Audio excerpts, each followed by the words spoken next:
Well, welcome to our mental health one, and I'm just going to let her introduce herself. I don't remember her name. My name is Felice Otero. I'm the Associate Dean of Students at Idaho State University. She'll just go ahead and dive in. Yep. Perfect. Okay. Well, thanks for coming. I always appreciate the in-persons. I know that sometimes we've got to do the Zooms, but the actual faces, so thank you. Like I said, my name is Felice. I work at Idaho State University as Associate Dean of Students, and so my work is to do a lot of work with students in crisis. And I've worked in higher ed for over 20 plus years, and one of the things that we've seen is just an incredible increase in terms of the number of barriers that students face today and what they did, you know, when I first started in the field 20 years ago. And so many of them have to do with mental health and unfortunately, things that are making our students suicidal. And so one of my areas of passion is to do suicide prevention training, which we're trying to do more of at ISU. So I've partnered with our counseling center, and we do this presentation called Talk Saves Lives that's put on by AFSP, or the American Foundation of Suicide Prevention. Just a couple of things about the presentation before I dive in. This is their sort of template presentation. So there's a lot of slides. I think there's almost 60 or 70 slides. So some of them I'll slide through really fast because they're just an image or a quick word. But if I get going too fast, please like slow me down, wave me at me or something. There's also a couple slides in here that are more ISU specific. So I'll just whip past those unless anyone has specific interest in those. And then the last thing I would say is, so I get a number of folks who are nervous when they come to these presentations. They go, gosh, if I go through a suicide prevention training, like, am I expected to be a counselor? Like, what level of skill am I expected to walk away, you know, from this presentation with? And I want to just alleviate that worry for anyone if they haven't, because really what this is to give some basic information about the landscape of the field, some of the research that's being done, some of the preventative measures we know that there are, what to do when you're confronted with someone that you're worried about. And essentially, my goal is if you walk away from this session with just one thing, that you feel like, something I didn't know before, or that's a phrase I can use that I've never thought of, like one tool for my toolkit, then I think that's great, right? We don't expect you to be counselors. So that's just my little bit of spiel, though. We'll dive in. So essentially, one of the things we want to talk about just initially is that suicide is a health issue, and what we mean by that is that it's really complex, right? Like health issues have a lot of different factors which influence how they show up, why they show up in individuals, how one disease can look different in one person to the next. And so that's something that we get a lot of questions about. Why are people suicidal? What will keep them from being suicidal? But it's complex because it is very, it is a health issue, and there are a lot of things to consider. And the big part is just that also suicide can be prevented. I think that's one of the myths that's been out there for a long time, is that if someone's decided to do it, they're just going to do it. But we know that's not the case. And so that's some of the skills that we want to develop in our session a little bit later on here. In terms of the sections of this presentation, there's we'll start with just the overall scope. What is the scope of the problem? Talk a little bit about research. So what are some of the developments? You know, how are we improving what we know about suicidal people and how we can help them? Again, some of the things that we know can be preventative and getting folks to that place in the first place. And then what you can do. And that's always the part that I think people are most interested in. So one of the first things they like to point out is how we talk about suicide matters. Can everyone see this? Big enough? Language do's and don'ts. So one of the things they really like to try to hone in on is to avoid saying committed suicide or failed or successful attempt or attempts. Can anyone think about why we would want to try to stay away from those words?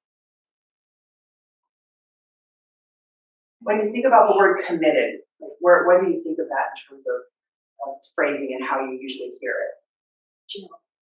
Jail, yeah, like a crime, right? Someone has committed something that is bad. And so I think that, you know, what we're trying to do overall is, again, increase the dialogue about mental health, increase dialogue and comfort with folks talking about suicide, and avoid having anything that might allude to someone having judgment. And that's what those are about. So saying things more like that person died by suicide, they ended their life, they killed themselves, a suicide attempt, death by suicide. Those are the preferred ways. I will say though that committed suicide is such a part of our language. I'll find probably even in this presentation, I'm sure it'll catch me saying that once or twice, and I'll try to correct myself. So just know that, you know, it's not make it or break it. It's just one of those things to be more mindful of as you start feeling more comfortable and potentially having conversations about suicide with people. So in terms of the scope of the problem, over 800,000 people die by suicide each year, which translates to someone dying by suicide every 40 seconds. And then in the US, suicide is the 10th leading cause of death. And some of the data sources we use, some of the health data sources I know they're still sort of updating. So these ones are kind of old, but I still find it striking. So I see, you know, this slide says, you know, in 2018, 48,344 people died by suicide. And whenever I think about that, I always think about the area that I live. So I know Preston is a little bit different, but if you think about Pocatello, right? We're only about, what, 50 to 55,000 people. So you think in, you know, 2018, essentially almost the whole town of Pocatello would have been wiped out, right? Suicide. And these are just the numbers that we know. And I think that's the other important thing to think about is that, you know, although we are talking more and more about suicide, it still feels like there's a lot of stigma to it. And I don't think that we're necessarily confident that all of our suicides have actually been counted as suicides. And there are some out there that may not necessarily be in those numbers just because of that perception. And then the other part is that for every suicide, 25 others attempt. So when we think about, you know, the people who are in our circles, whether they are, you know, the people that we're working with, or the clients, our own families and friends, children's friends, those types of things, that is a lot of people who are probably walking in our lives that we may not even know about, who are struggling and who have potentially even attempted.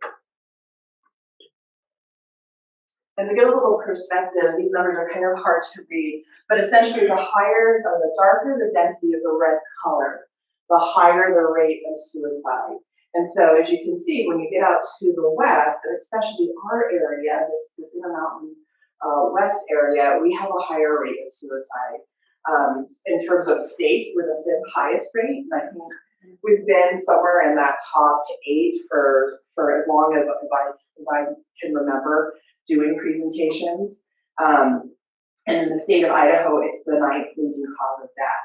So when we think about that, what comes to mind for you all in terms of why we might have such a high rate compared to other places? Per capita, based on you know, we're not as densely populated. Yeah.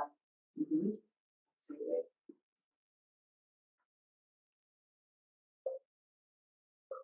Rural areas.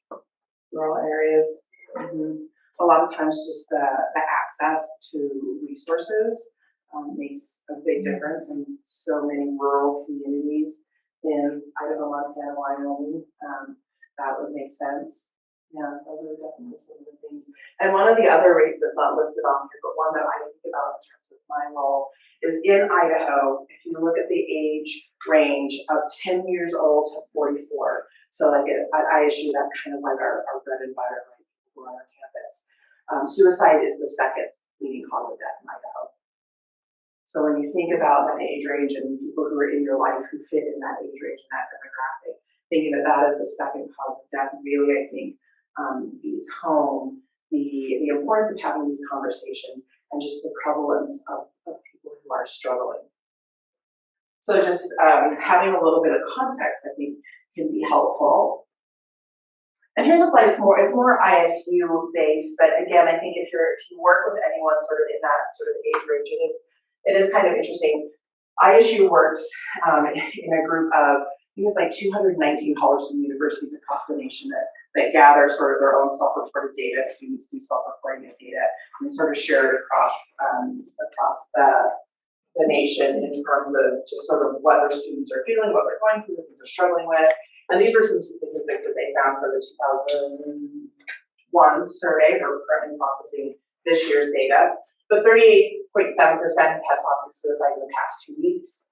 42.2% have seriously considered suicide in their life, and 14.8% have attempted suicide in the past. So again, we're thinking about the age of students who are usually on an ISU campus.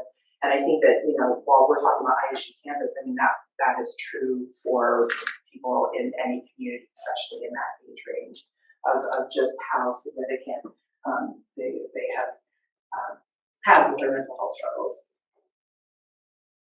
I think another reason why we want to make sure that why it's so important for us to talk about suicide is not just the individuals who are struggling, but suicide impacts individuals and communities, and it sends out such a ripple effect. You know, when someone dies by suicide, you know, their friends, their family, their coworkers, their counselors, their teachers, it has such a big impact. It can really cause such community detriment, and that's just another reason why to be aware of the problem and the extent of the problem that we're facing. And suicide is I think one of the questions we get the most when students commit suicide, especially on campus, and really anywhere, I think, you know, we've actually had in spring here, I think we've had several deaths in Pocatello of high school students. And the question is, why do people take their own lives? And I think that goes back to the fact that suicide is a health condition. Mental health issues which lead to suicide are health conditions, and they're complex. So there's no single cause, but there's a lot of intersecting factors. And I think one of the important things is that it's not always who we think it might be, right? Like I meet with a lot of students who, based on what I see, I think, man, this kid's got everything going for them, right? Like they're a senior, they're 3 months away from getting their degree, they've got an internship, you know, they've got job offers lined up, like what, how could that possibly be? But there's lots of other factors that underlie those situations that it's important for us to remember. That there are lots of contributing factors. And we know that a large majority of people who die by suicide do have a mental condition that contribute to their death. But the important thing is just to remember that while 1 in 4 people will experience a mental health condition, most don't go on to die by suicide. So they're not necessarily, just because someone has a mental health condition doesn't mean they're going to die by suicide or that they're thinking about suicide. But there is an important correlation for that. We also know that there are physical differences in people who die by suicide in terms of specifically their brain. And there's 2 parts that are really, I think, important that they tend to see more difference in sort of the brain structure and brain function. And that is the area of problem solving. So how we problem solve and how we think through problems and what we know. Which makes sense because if someone is feeling like they've got to the point where they have no hope and there's no way out of whatever it is that they are struggling with, that it would make sense that they probably aren't doing great in terms of problem solving and thinking through what are some other options other than suicide. The other part that in terms of the brain that is impacted often they see is with the area that controls our impulsivity, which again makes sense when you think about someone who maybe is in that really peak crisis moment and they're going to act on that action, that very first thing that might come into their head, which might be, I need to not be here. I need to kill myself and everything will be better. And so knowing that helps us think about, you know, when we're looking at someone who is struggling and who is maybe sharing some of the verbiage that they should think like maybe they're considering suicide, that those are some things that we can key into. And we'll talk a little bit about those when we get to that section towards the end. So the perspective of a suicidal person is that they have reached that crisis point, they're feeling a lot of pain, and they're just desperate to make the pain stop. And it becomes hard for them to think. And one of the things that I like to think about when we're thinking about someone who is suicidal is that, you know, someone is you know, kind of walking along on their journey, and they might be running into things that are causing them distress and discomfort and that pain. And I think about that like a peak, right? Like a mountain peak. Like there are things that are slowly escalating, and they get to that point where there's just no other option in their mind. What's important, I think, to think about is that that peak is a small point in time, right? So if we can get to somebody and interact with them, get them to resources at that peak moment, then where's the next place to go? Down, right? To come down from that particular high level of anxiety, of stress, of feeling desperate, of feeling hopeless. So I think that that is also something that's good to remember, that we're talking about a really intense moment in time, that if we can put some distance between when that person starts to feel that way and before they take action, that's where we have the most likelihood of being able to keep someone from taking their life. Myths about suicide. I don't know if anyone has heard of these or thought these maybe themselves, but again, no one can stop suicide. The big one that we hear, especially when students come and talk about their friends, especially, is if I confront them, if I say something about suicide, now I'm going to put an idea in their head if it wasn't already there. And we know that that's not the case. We know that, if we ask someone about suicide, that in fact that can open up a dialogue that someone maybe hasn't been able to have with anyone else. And that they talk about suicidal people keeping their plans to themselves. That's not to say that that's never the case. Sometimes certainly it is, but a lot of times there are little signals. There's those warning flags, those red flags, which again, we'll talk about some of those in a minute here. That if we're aware of those as warning signals, then we can ask more questions. We can refer people to the right resources. Any questions?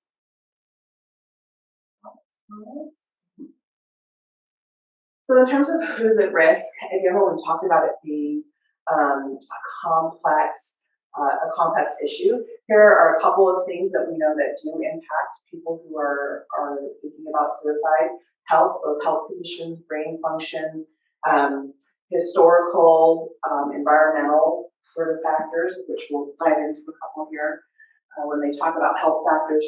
And again, some of those mental health conditions that we know are often those ones that have a higher correlation with people who do think about suicide, include depression, bipolar disorder, anxiety disorders, eating, substance use, PTSD, personality, and psychosis. Those are probably the more common ones that people are probably more familiar with, that would think like, okay, I can understand how someone struggling with depression might be thinking about suicide.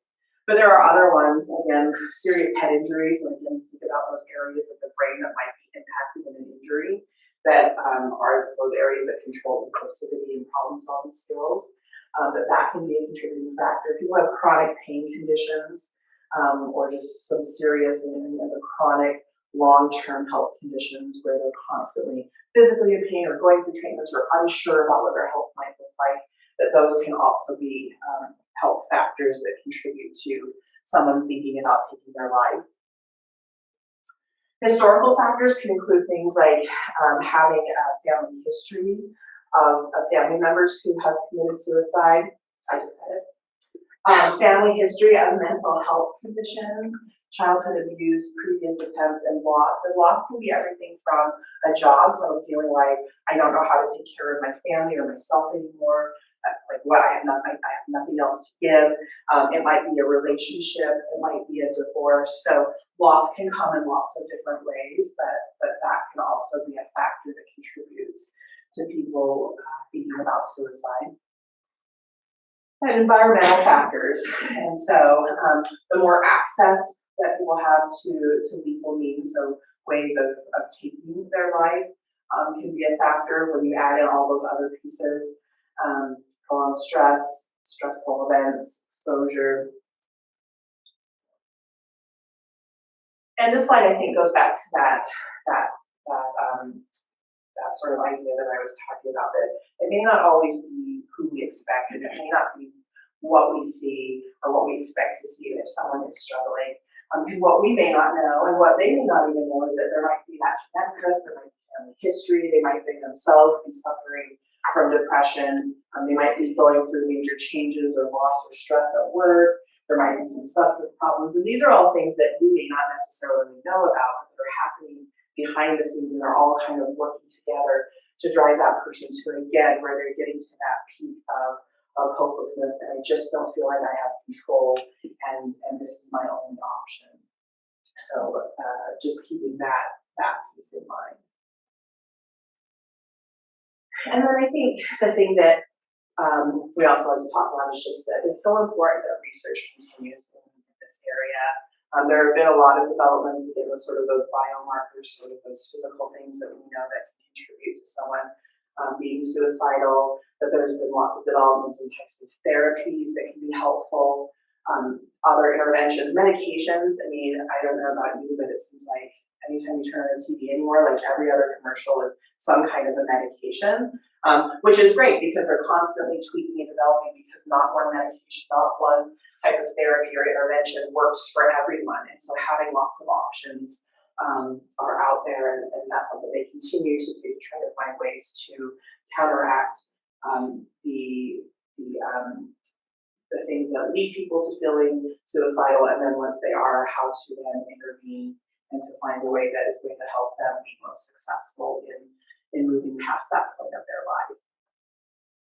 So then we have prevention, and what are some of those protective factors? Again, having well-developed problem-solving skills. So again, being able to think through the different types of other ways to solve a problem for whatever they might be struggling with. Sometimes cultural and religious beliefs are enough to be preventative for people, or might provide them circles of support that can help keep them safe. That family community support, and mental health care. We know more and more people, and more, especially kids and students are getting mental health care sooner than they ever have before, and are being able to identify those risk factors and getting them to the mental health care professionals that they need, as early as possible.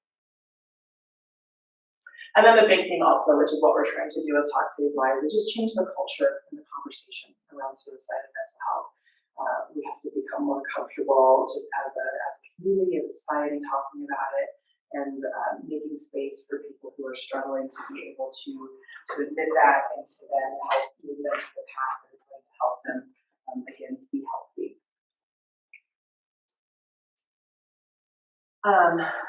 Being proactive about mental health.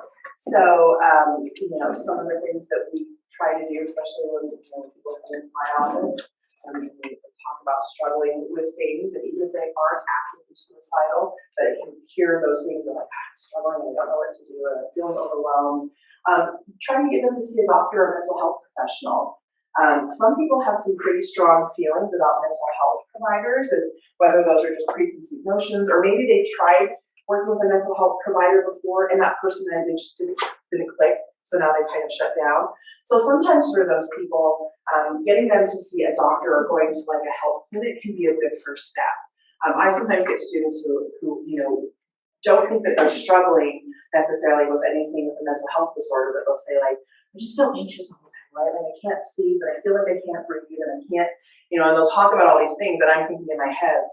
Yeah, you probably have some anxiety happening, you've got stress, there might be some depression, but they may not be ready to hear that. And so sometimes addressing those physical issues by sending them to a medical professional can be a good way to sort of soften that sort of step into working with a mental health counselor.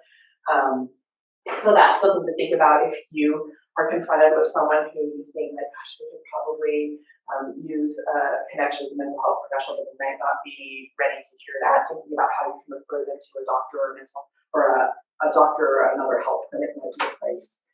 Getting evaluations and treatments, and again, it's really about what works for the individual, because it's really different from person to person.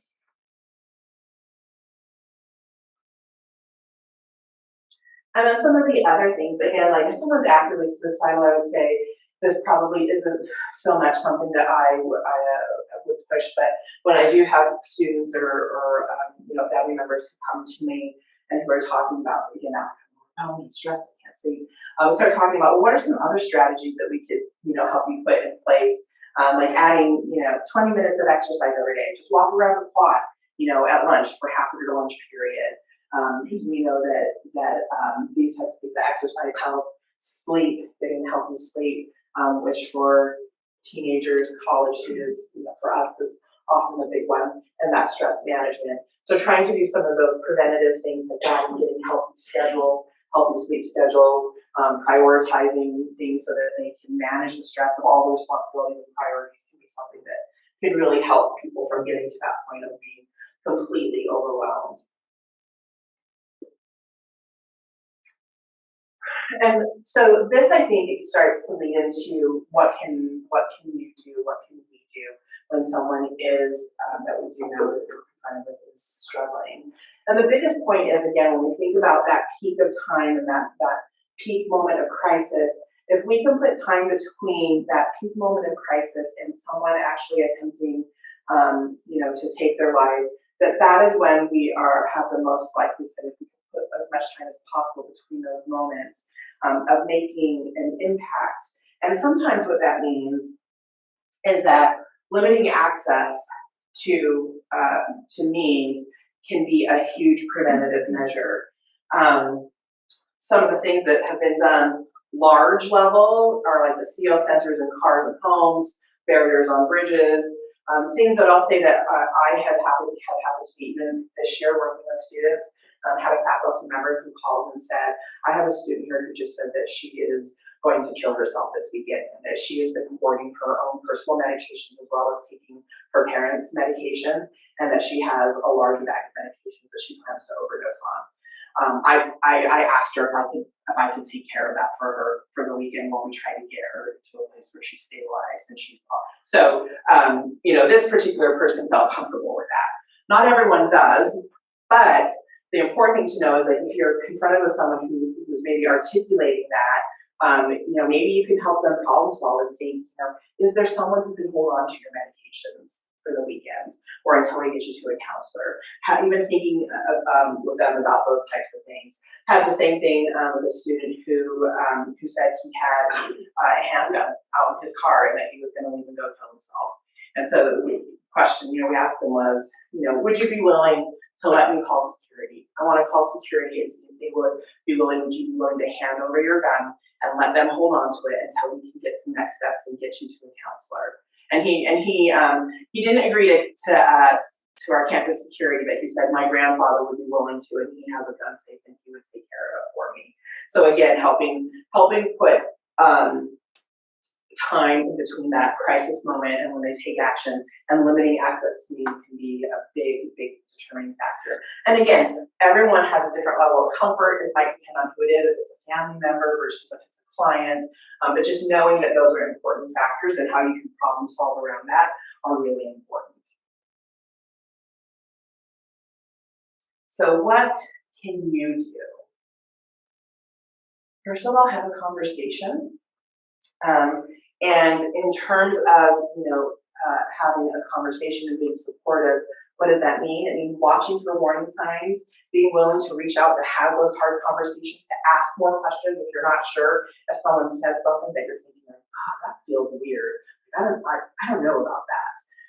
And then getting them to help, because again, you're not counselors. We don't expect you to be. We want to make sure that that you get them to people who are the experts and who can help them.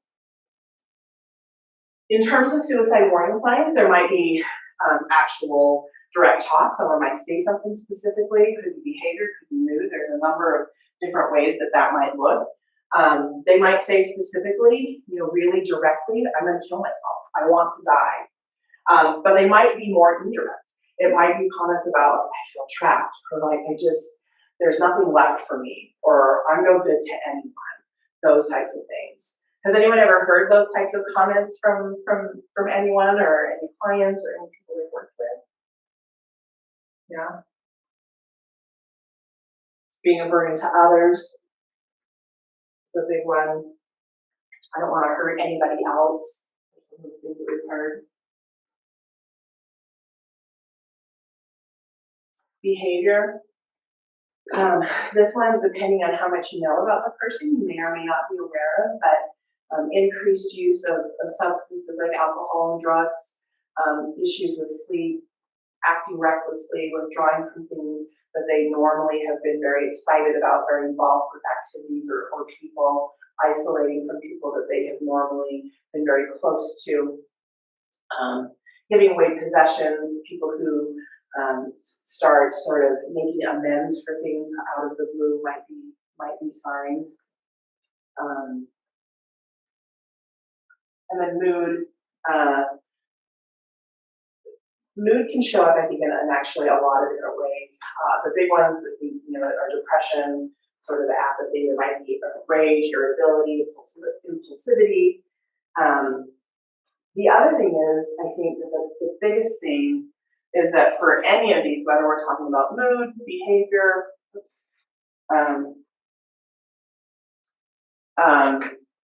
or actual talking, the biggest thing is to just trust your gut.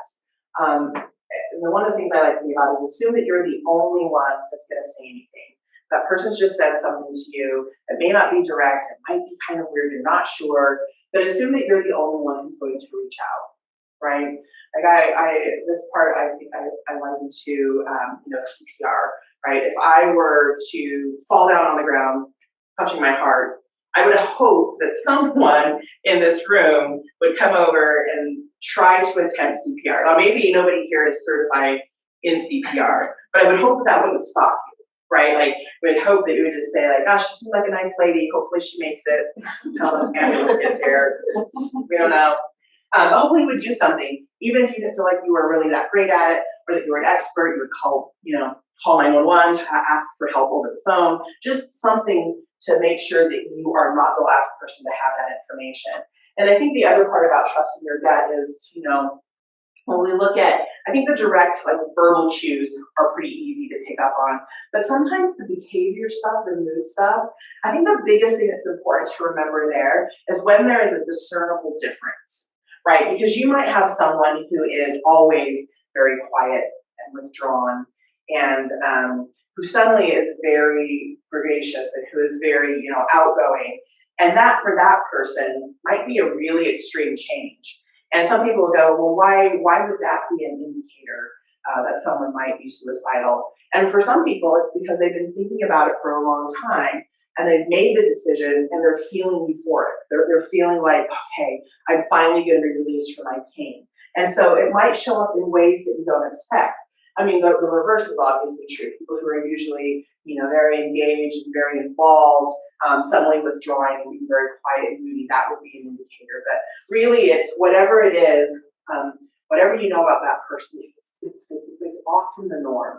This just isn't them. That those are things that could be warning signals that might make you want to ask some more questions about what's been going on and how have you been, those types of things. In terms of reaching out, talking to them in private, kind of an obvious one, but listening to their story, expressing concern, caring, encouraging them to seek mental health service.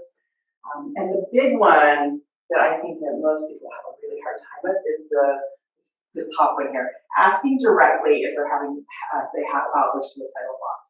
Are you thinking of ending your life?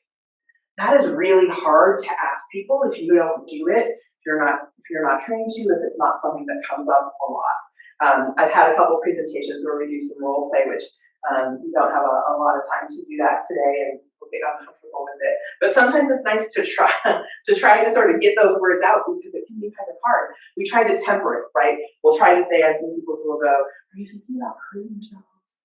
Are you having bad thoughts? And those aren't bad questions. And for some people, that's a lead into asking, are you thinking about killing yourself? But for some people, like, that's the softer, easier way. They're afraid, again, of offending some of those myths, of causing hurt, of putting ideas into their head. And that's not the case. So I think that that's one thing to take away, is that if you're worried about someone, be very direct. And you never know. So one of the things, yes. It's important that they're very direct, though, because hurting yourself is different than killing yourself. Yes. So they could get out of answering your question. Right. If you don't ask directly. Yes, exactly. So that's why some of those softer questions, like, it's understandable why that's easier and more comfortable, but it doesn't give you the same information and doesn't allow you to impact people in the same way. And I spent a lot of years working in housing and residence life on college campuses before I got to my new student role. And we would have run into a lot of situations where students would make suicidal comments. And so our policy was that anytime someone made a suicidal statement, that we would have a conversation with them and we would ask them directly if they are thinking about killing themselves. And I know I had one specific student who we were talking about, I don't even remember what I was meeting with the student about. It might have been like a room change or something altogether different. And in the course of the conversation, she had made a comment like, I don't even know what I'm here for then. Like, I just might as well be gone. Like, what am I doing on this place, this planet? And so I stopped and I said, she wanted to move on and talk about whatever issue it was. And I said, I need to go back to this because you just said something and I'm really worried that you are thinking about killing yourself. And she looked at me and was like, I know, that's just a phrase. Like, you know, like, oh, I could just die or kill myself. Like, I was just kidding. And I said, well, you know, I get that that's a phrase out there, but I need you to know that for my job and because I care about people, I'm always going to ask the question.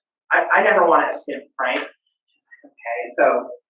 And so we resolved whatever the issue was. And like I said, I don't remember what it was, but several months later, she came back to my office and I wasn't expecting her. We didn't have an appointment. And she came in, but she had a friend.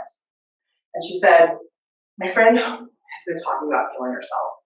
And I didn't know who else to go to. But I remember you asked me that question, and so I figured you would know things. Which I was like, we're on a college campus, and there's a counseling center, and there's probably lots of other people who know things more than I do. But for me, it was a really good reminder that the fact that I had asked her that question clearly made an impression, right? Like, this person is a safe place to have a hard conversation with. And so when she was struggling and couldn't figure out how to help her friend, I was the person that she thought of. And obviously my role was to get her to the counseling center. But I think that always is just a reminder of you know, when you're thinking, gosh, I just heard something. Is it what I think that it is? You know, should I say something? Should I not? Is that it's always better to ask and to clarify. And you never know how that might, you know, pan out down the road. You don't know what sort of impact that might make for a person. I think the other thing when you're talking to people who have made comments that make you think that they might be thinking about suicide is to avoid minimizing their feelings, avoid trying to convince them that life's worth living. Or like the thing I have the hardest time with, avoid advice on how to fix, like I'm a fixer. I've got lots of solutions for you. And when someone comes in, I have to remember that like, I'm not there. I don't have all of the information. I don't know all the things they're struggling with. You know, again, they're at that peak point of their pain. And for me to try to say like, no, we have so much to live for. You're 2 months from graduation. Like they're not able to think about that. They know they're 2 months away from graduation. That hasn't stopped their feelings. That hasn't stopped their pain. And so, you know, not wanting a student to shut down in that moment while they're disclosing to me, I have to remember to be very thoughtful about, even though these things might be done out of kindness, that is closing down the potential for an honest conversation for someone. So thinking about those things. And if you think it's an immediate type thing, that someone who might attempt soon, staying with them, again, depending on your comfort level and what it is, helping them secure removal of lethal means, escorting them to mental health services, depending on where you all are. I don't know what that might look like, but it's important to know what the mental health services are in your community. I know that you have some of these, I think, on one of those sheets that they had at the back of the room. There's one of the 8x8.5x11 sheets that has a number of the different phone numbers that are like national phone numbers, state phone numbers, like the Suicide Prevention Lifeline, the Crisis Text Line, which is one that is, I never thought text would be a way that people would want to have tough conversations, but they are, and they do. So knowing that those exist, and I mean, and always, of course, 911. You know, if it's imminent sort of situation, I mean, we never want anyone to feel out of their element. We'd rather have first responders there if need be. And people ask me, you know, is that always a good idea? And I will tell you, I mean, I've lived in a number of communities, a number of states, and sometimes our first responders have received extensive training on working with people who are in crisis and suicidal, and they show up and they can be the absolute best person to help that person think about what sort of resources that they might be willing to use. There have been other first responders that don't have that extensive training, and so sometimes when they show up, it may not always be with that mind of this person is in crisis and needs help. It might be more of the actionable, is this person doing it? Am I going to arrest them? Do they need CPR? Do they need, and so it can be a little bit of a mishmash. But I think that if you're worried about someone's immediate harm to themselves, that 911 is always the best option if you have that. So that's accessible to you if you have your phone, those types of things. And then the big thing really is just, we want to create a culture where we can talk about having struggles. Everybody struggles. The world is hard. It's expensive. There's lots of conflict in our worlds today. There's lots of priorities, expectations. And so just creating an environment where people know that you're someone that they can have a hard conversation with, that you're a good resource for information, that the more people that we have in our communities who are able to do that, the more likely we are to have communities with better mental health and better suicide prevention, and to reduce some of those numbers and those rates that we talked about earlier. So this is one campus resources. And then some community resources. Again, I think these ones are actually also on the street. Some of the behavioral centers, some of the behavioral crisis centers that exist, some of those phone resources. 98 is a big one that they have put out that's pretty, I think, common for people to know. But I think you have these on your actual sheet.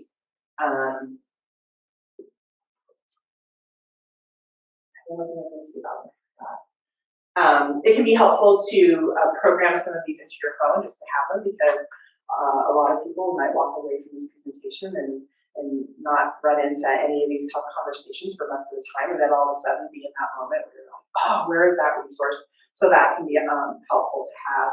The other thing is, I think if you picked them up at the back of the room, we have some talk safe slides. It's just a small brochure that goes over some of those highlights of how to talk to someone, what are a couple of those warning signals. So if you'd like to take those, feel free.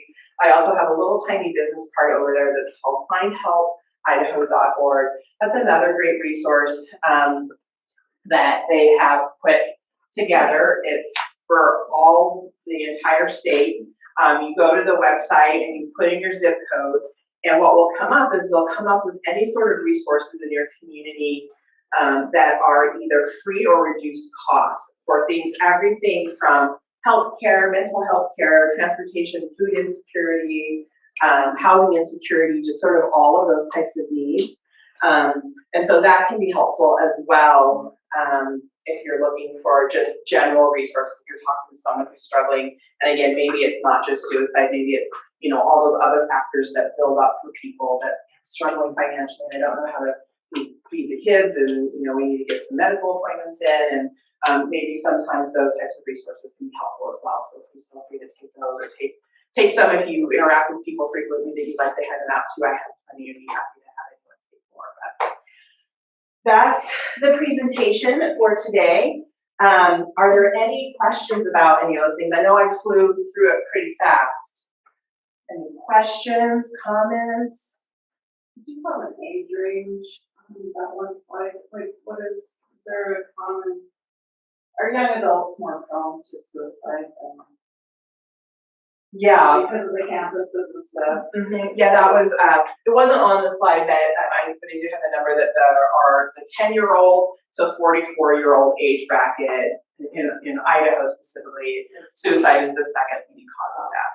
Yeah, so it's definitely a concern. So this number 421, Idahoans died by suicide, is that current? Oh, that's 2020. Yeah, and we should be getting some updated numbers hopefully for the presentation soon, but again, just huge impact on our communities. Is there anything that anyone feels like they walked away with today when we talked about, is there just one thing that stood out to you from today's presentation, or something different that you didn't think about before that you be willing to share. I like that number, and by mistake, I called it. So I hope I don't get a phone call back. They're like, "Are you-" So when you text it, is it 9-8-8, or is it just the? It's just 988. It's Okay. like 911. Okay, Okay. 988. Because it just has it in there like that, so I just didn't know for sure. Okay. Yeah. All right. Great, thank you. The part I liked was, again, reminding me to be direct and ask those direct, Yes. specific questions, Yep. not to beat around the bush. That's so hard. Okay, so what are you really thinking? Right. Right. So that put it back into my mind. Mm-hmm. And the more you do it, honestly, the easier it gets because, you know, like, I remember the first times that I tried to be direct in that. Wasn't sure what the response was, and I had either like that young woman's response, like, no, please don't worry about me, please don't call 911. Like, no, I'm okay. Thank you, but no. Or people who just sort of like, you know, you can see it in their face. They're like, you know, like nobody has asked them the question. And they are thinking about all these things, and they want to tell someone, but they know that most people they feel like they're gonna burden people, or that they won't know how to respond. And so when you open that up, it's amazing that those responses, and I think the more that you get those responses, you know. And there's such a negative stigmatism to it. That you ask them direct, so they do understand. Right. Yeah. I love that. Yeah. I think one thing that made an impact on me is when you made the connection with, if somebody needed CPR, you wouldn't think, you would just act. Yeah. And, with mental health, you just kind of think, oh, I don't want to make this person uncomfortable, and I don't want to be uncomfortable. So it's easier to just, Right. so. Yeah.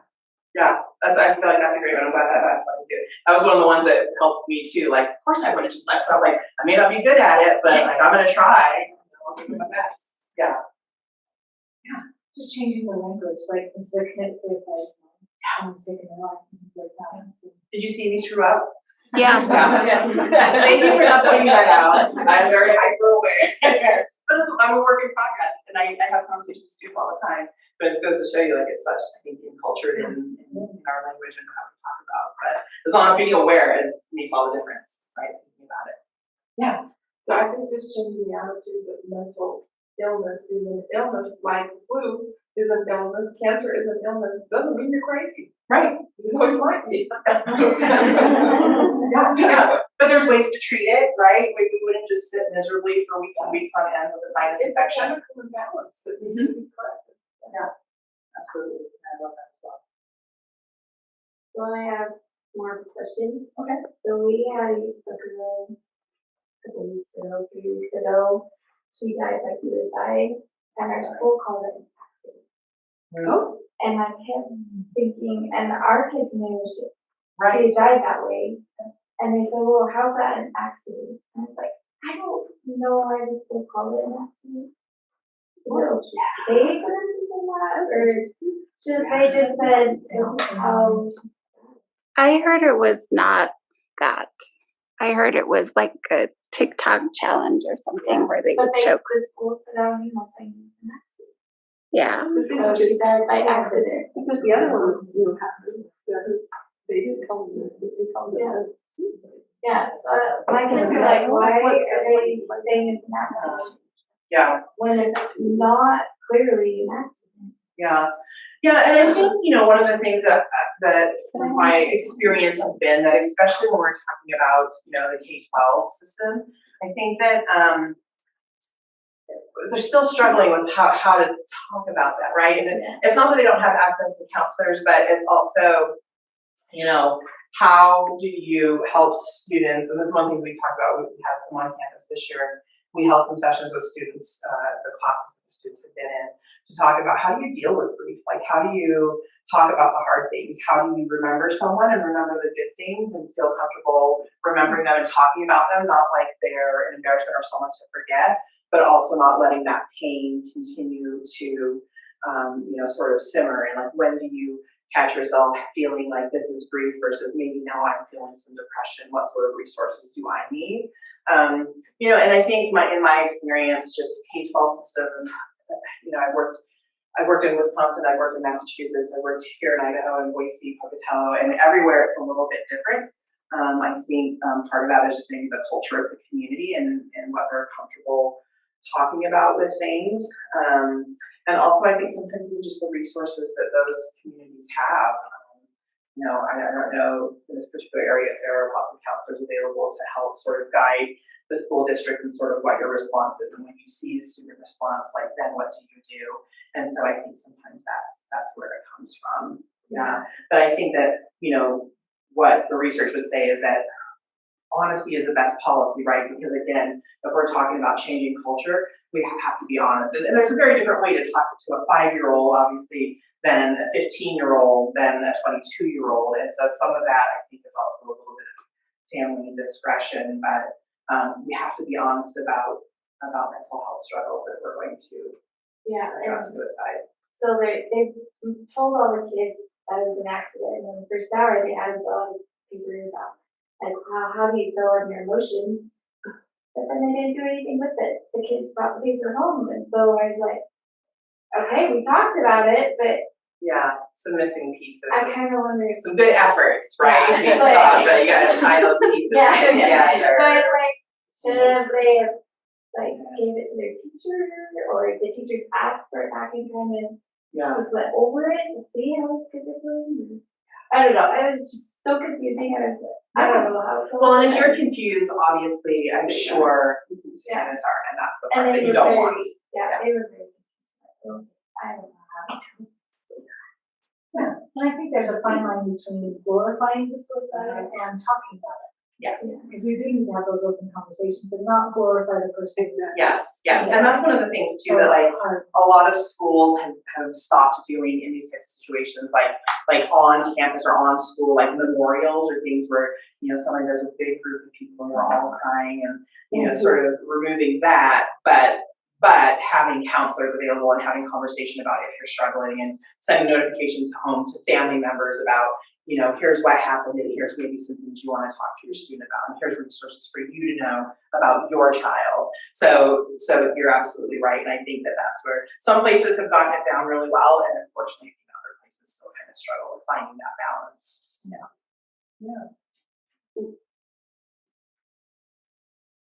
Well, thank you all for the great feedback and conversation. I appreciate it. It's something that I'm passionate about. I see so many of our students struggling. We know that it didn't just happen during college, right? It's for many people, it continues on after, it starts before. So I love talking about, what we can do as community members and for everyone to feel more comfortable having these conversations. And and if there's ever any other places that you think that this would be a great conversation to have, definitely let us know. We work with the local, our Idaho Foundation for Suicide Prevention, AFSP, and we do presentations all over the state. So if you think there's other good places, reach out to me. I'm happy to connect you to someone to have the presentation elsewhere. Thank you so much. Thank you. Okay, thanks so much. Thank you. And just to point out too, for those that aren't here in attendance, we do have some goals for you to complete. And if you can choose 2 of the 4 goals, and if you get them completed, turned in to Laura by June 1st. 5th is what's on the June 5th, sorry, June 5th, thank you. Then we will get you a $25 either gift card or cash, we haven't decided yet, to apply for your mental health month that you worked on. So take advantage of it and let's mental health each other.